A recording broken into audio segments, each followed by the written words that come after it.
Assalamualaikum warahmatullahi wabarakatuh. Saya Epi Mulyati, CGP Angkatan ke-9, kelas 66, akan mempresentasikan konteks sosial kultur daerah Banten yang relevan dengan pemikiran Ki Hajar Dewantara.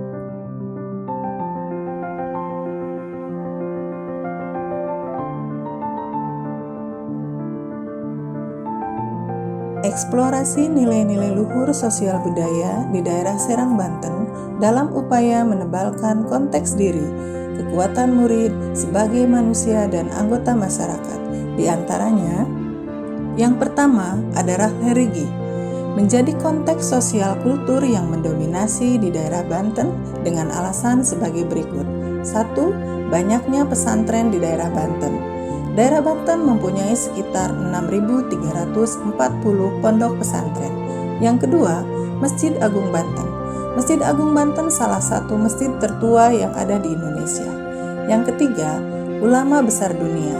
Syekh Nawawi merupakan ulama besar dunia yang lahir di Banten pada tahun 1813 di Kampung Tanara, Desa Tanara, Kecamatan Tanara, Kabupaten Serang, Banten. Yang kedua adalah toleransi. Toleransi menjadi konteks sosial kultur yang mendominasi di daerah Banten dengan alasan sebagai berikut. Yang pertama, Masjid Agung Banten berdekatan dengan gereja. Toleransi antar umat beragama dan suku terlihat dengan jelas dengan adanya bangunan gereja yang berdekatan dengan Masjid Agung Banten. Yang kedua, Masjid Banten Lama berdekatan dengan vihara. Di sana terlihat toleransi antar umat beragama dan suku terlihat dengan adanya bangunan vihara dekat dengan Masjid Banten Lama. Ini juga menunjukkan terjadinya akulturasi budaya Cina dengan pribumi. Yang ketiga adalah keberanian. Keberanian menjadi konteks sosial kultur yang mendominasi di daerah Banten dengan alasan sebagai berikut. Pertama, adanya debus. Debus ini identik dengan keberanian dan pantang menyerah. Yang kedua, adanya suku Baduy.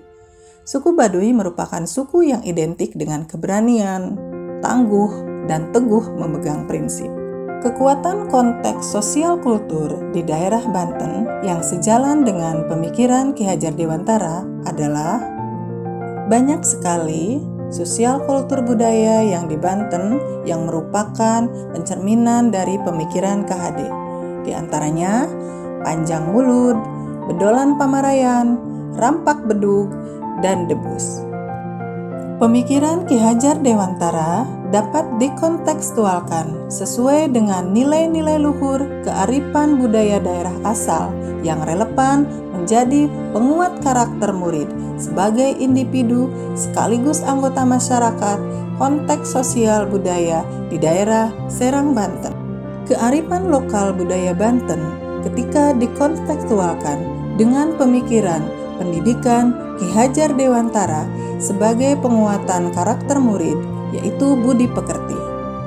Budi pekerti, watak karakter adalah bersatunya perpaduan harmonis antara gerak pikiran, perasaan, dan kehendak atau kemauan sehingga menimbulkan tenaga. Dalam kearifan lokal budaya Banten terdapat nilai-nilai 1. Beriman, bertakwa kepada Tuhan Yang Maha Esa, dan berakhlak mulia. Kedua, berkebinekaan global. Ketiga, gotong royong. Dan keempat adalah mandiri. Setelah kami berdiskusi, kelompok kami sepakat kekuatan pemikiran KHD yang menebalkan laku murid di kelas atau sekolah saya sesuai dengan konteks sosial budaya di daerah Serang, Banten yang akan diterapkan adalah rampak bedug. Tarian rampak bedug sangat relevan dengan pemikiran Ki Hajar Dewantara. Ini dikontekstualkan dengan nilai-nilai luhur kearifan budaya daerah akan menjadi penguat karakter terhadap murid sebagai individu maupun sebagai anggota masyarakat dalam membentuk sikap positif dan kesempurnaan budi pekerti. Karakter luhur daerah menjadikan sebuah budaya dalam tumbuh kembang anak secara holistik dan seimbang dalam menghadapi kodrat zaman. Rampak bedug pertama kali dikembangkan untuk menyemarakan bulan suci Ramadan, yaitu pada tahun 1950. Pada tahun 1960, rampak bedug menjadi hiburan rakyat dan menyebar ke daerah-daerah di Banten. Rampak bedug berawal dari Kecamatan Pandeglang. Kemudian, kesenian ini menyebar ke daerah-daerah sekitarnya hingga ke Kabupaten Serang. Pada perkembangannya, rampak bedug tidak hanya dimainkan pada saat Ramadan atau hari raya saja. Kesenian tersebut juga digunakan pada adu kreasi pemukul bedug di Banten. Awalnya, penari rampak bedug hanya kalangan laki-laki saja. Dalam perkembangannya, penari perempuan juga ikut menyemarakan rampak bedug.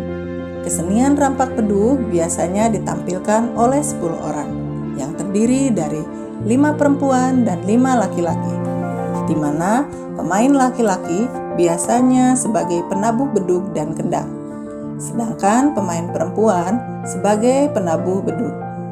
Baik perempuan dan laki-laki sama-sama sebagai penari dalam rampak bedug. Implementasi rampak bedug dengan filosofi pendidikan Ki Hajar Dewantara. Yang pertama adalah religi.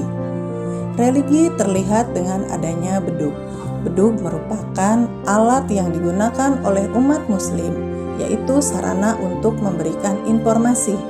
Informasi yang digunakan untuk mengetahui bahwa sudah memasuki sholat 5 waktu. Yang kedua yaitu busana muslim.